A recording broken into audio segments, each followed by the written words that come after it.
কিন্তু আমরা যাদেরকে শিয়া বুঝি তাদের জন্য আরবিতে রাফেজি শব্দ প্রয়োগ করা হয়। রাফেজি, যেটা ইরানের শিয়া, তাদের ওপর। এবং শিয়াদের অনেক প্রকারভেদ আছে। শিয়াদের মধ্যে ইসনা আশারা আছে, শিয়াদের মধ্যে জাইদি আছে, শিয়াদের মধ্যে যারা হচ্ছে আলাবি আছে। আলাবি শিয়ারা আলী রাদিয়াল্লাহু তাআলা আনহুকে ইলাহ মনে করে, রব মনে করে, নাউজুবিল্লাহ। এবং এই আলাবি ফেরকার উত্থান আলী রাদিয়াল্লাহু তাআলা আনহুর জীবদ্দশাতেই ঘটেছিল, যাদেরকে আলী রাদিয়াল্লাহু তাআলা আনহু আগুনে জ্বালিয়ে দিয়েছিলেন, আগুনে পুড়িয়ে মেরেছিলেন। তারা আলী রাদিয়াল্লাহু তাআলা আনহুকে রব হিসেবে, ইলাহ হিসেবে ঘোষণা করেছিল। এবং এই ফেরকার অধীনস্থ যারা, তারাই হচ্ছে সিরিয়ার বর্তমান শাসক পরিবার যারা, তারা হচ্ছে আলাবি নুসাইরি ফেরকার অন্তর্ভুক্ত। তারা আলী রাদিয়াল্লাহু তাআলা আনহুকে ইলাহ মনে করে। আলী রাদিয়াল্লাহু তাআলা আনহুর নাম থেকেই তাদের নাম হচ্ছে আলাবি।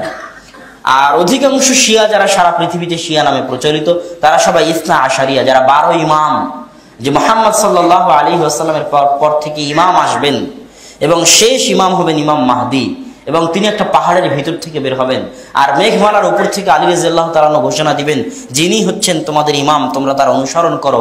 এই যে ইমামিয়াতের একটা বিশ্বাস, এটা 12 ইমামের একটা বিশ্বাস, সেটাকে বলা হয় ইসনা আশারিয়া। এবং ইরানের বর্তমান যারা শিয়া, তারা হচ্ছে এই ফেরকার অন্তর্ভুক্ত। তাদের কয়েকটা বড় বৈশিষ্ট্যের মূল বৈশিষ্ট্যগুলোর একটা বৈশিষ্ট্য হচ্ছে, তারা আবু বকর, ওমর, ওসমান রাদিয়াল্লাহু তাআলা আনহুকে খেলাফতকে জোরপূর্বক, ধোঁকাবাজিপূর্বক, শঠতাপূর্বক দখলকারী মনে করে, নাউজুবিল্লাহ। চক্রান্ত করে, আয়েশা রাদিয়াল্লাহু তাআলা আনহা চক্রান্ত করে, আরো অন্যান্য সাহাবী চক্রান্ত করে, ওমর রাদিয়াল্লাহু তাআলা আনহু চক্রান্ত করে আবু বকর রাদিয়াল্লাহু তাআলা আনহুকে ক্ষমতায় বসিয়েছেন। আর আবু বকর রাদিয়াল্লাহু তাআলা আনহু ক্ষমতা থেকে চলে যাওয়ার সময়, দুনিয়া থেকে বিদায় নেওয়ার সময়, তিনি সেটার প্রতিদান স্বরূপ তার বন্ধুবর ওমর রাদিয়াল্লাহু তাআলা আনহুকে ক্ষমতায় বসিয়ে গেছেন, নাউজুবিল্লাহ। অথচ এই ক্ষমতার সত্যিকার উত্তরাধিকারী ছিলেন রাসূল সাল্লাল্লাহু আলাইহি ওয়াসাল্লামের পরে আলী রাদিয়াল্লাহু তাআলা আনহু। এই বিশ্বাস তারা লালন করে। এই বিশ্বাসের কারণে তারা আবু বকর, ওমর, ওসমান তাদেরকে গালিগালাজ করা, এবং বিশেষ করে ওমর রাদিয়াল্লাহু তাআলা আনহু এবং আয়েশা রাদিয়াল্লাহু তাআলা আনহার প্রতি তাদের রাগ অনেক বেশি। এর কয়েকটা কারণ আছে। আয়েশা রাদিয়াল্লাহু তাআলা আনহুকে তারা এটার জন্য মূল দোষী মনে করে, এই জন্য তারা আয়েশা রাদিয়াল্লাহু তাআলা আনহুর প্রতি প্রচন্ড রাগ প্রকাশ করে। এমনকি যেই ঘটনা থেকে আয়েশা রাদিয়াল্লাহু তাআলা আনহার বারাআত, মুক্তি আল্লাহ সুবহানাহু ওয়া তাআলা পবিত্র কোরআনে ঘোষণা করেছেন, সেই ঘটনার সাথে সম্পৃক্ত করে এখনো তারা আয়েশা রাদিয়াল্লাহু তাআলা আনহার উপর অপবাদ চাপিয়ে থাকে এবং চাপিয়ে যায়। আর ওমর রাদিয়াল্লাহু তাআলা আনহুর প্রতি রাগ হচ্ছে, বর্তমান যেখানে শিয়াদের অবস্থান, সেই সাম্রাজ্যটা মূলত ছিল পারস্য সাম্রাজ্য, ফুরস, আহলুল ফুরস, যারা অতীত কাল থেকে জাতীয়তাবাদী মতবাদে বিশ্বাসী, আদিকাল থেকে। রোমান সাম্রাজ্য এবং পারস্য সাম্রাজ্য, যে দুইটার নাম আমরা শুনেছি। রোমান সাম্রাজ্য হচ্ছে ইউরোপের একটা শহর, দেশ ইতালি। ইতালির রাজধানী হচ্ছে রোম। ওই রোমকে কেন্দ্র করে রোমান সাম্রাজ্য তথা ইউরোপিয়ান সাম্রাজ্য। রোম মানে ইউরোপ। ইউরোপিয়ান যে সাম্রাজ্য এখনো আছে, ব্রিটিশ যে সাম্রাজ্য ছিল, এখনো ইউরোপদের যে আধিপত্য আছে, সেটাই একটা সময় রোমান সাম্রাজ্য নামে পরিচিত ছিল। তাদের আধিপত্য ইরাকে ছিল, ইরানে ছিল, তুরস্কে ছিল, ফিলিস্তিনে ছিল, শামে ছিল, সিরিয়াতে ছিল, লেবাননে ছিল, সব জায়গায় ছিল। এগুলো থেকে তাদের পতন মুসলমানেরা ঘটিয়েছে।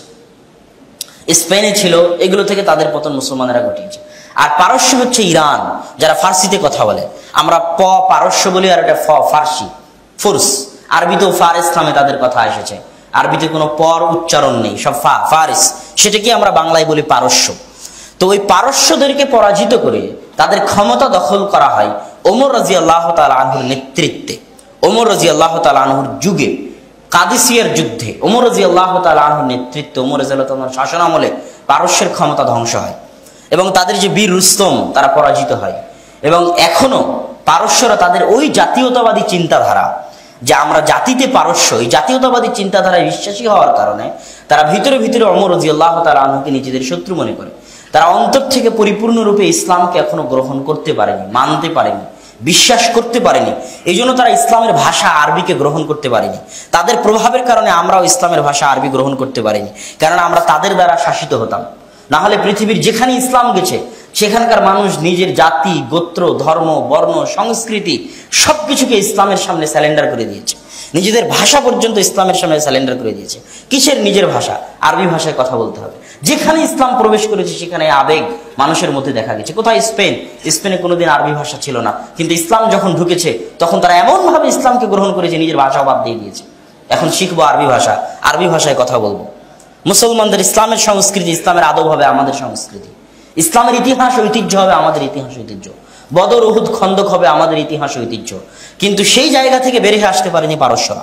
তারা নিজেদের ইতিহাস ঐতিহ্য, নিজেদের সংস্কৃতি, জাতীয়তাবাদী চিন্তাধারা, নিজেদের ভাষা, এগুলো থেকে তারা বের হয়ে আসতে পারেনি, অন্তর থেকে ইসলামকে গ্রহণ করতে পারেনি।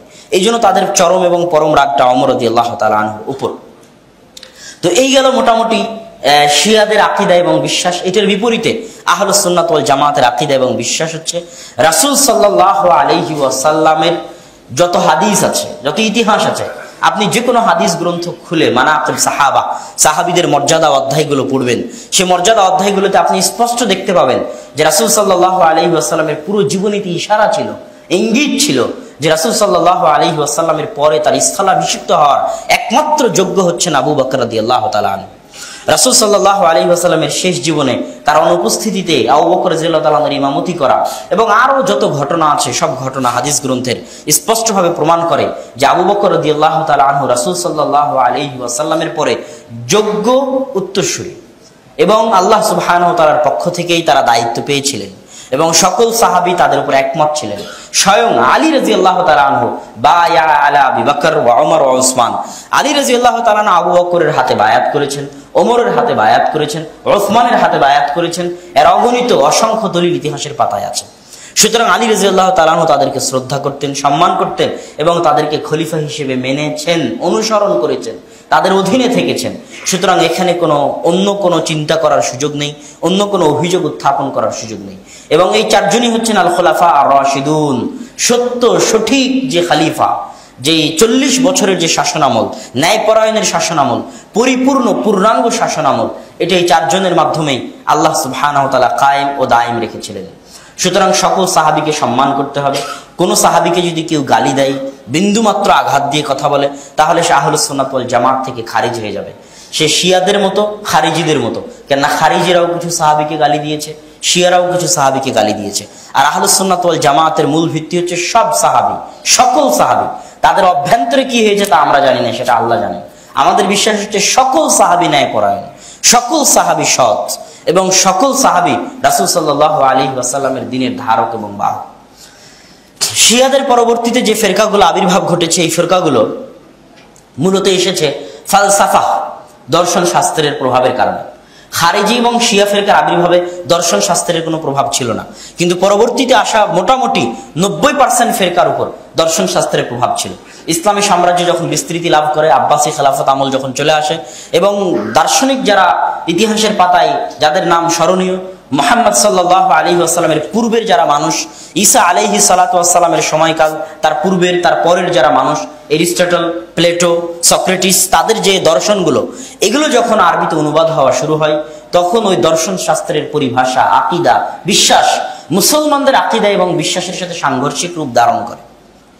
এবং ওই সাংঘর্ষিক রূপ ধারণের ফলে বহুদিকে বিকৃতি সৃষ্টি হয়, বহুদিকে বিকৃতি সৃষ্টি হয়। যেমন দার্শনিকরা সবকিছু বিবেক দিয়ে চিন্তা ভাবনা করতে পছন্দ করে। তাদের এই বিবেক দিয়ে চিন্তা ভাবনা করার কারণে তারা যে যুক্তি, যে দলিলগুলো পেশ করে, সেগুলোর সাথে ইসলামী আকীদার মিলানো খুব কঠিন। যেমন তারা বলে যে পৃথিবীতে প্রত্যেক অস্তিত্বশীল জিনিসকে বলা হবে জাওহার, যে নিজে প্রতিষ্ঠিত হতে পারে, আর প্রত্যেক যে জিনিস যেটা নিজে প্রতিষ্ঠিত হতে পারে না, সেটাকে বলা হবে আরজ। এটা তাদের থিওরি, পরিভাষা। এই পরিভাষা দিয়ে তারা সবকিছুকে মাপার চেষ্টা করে।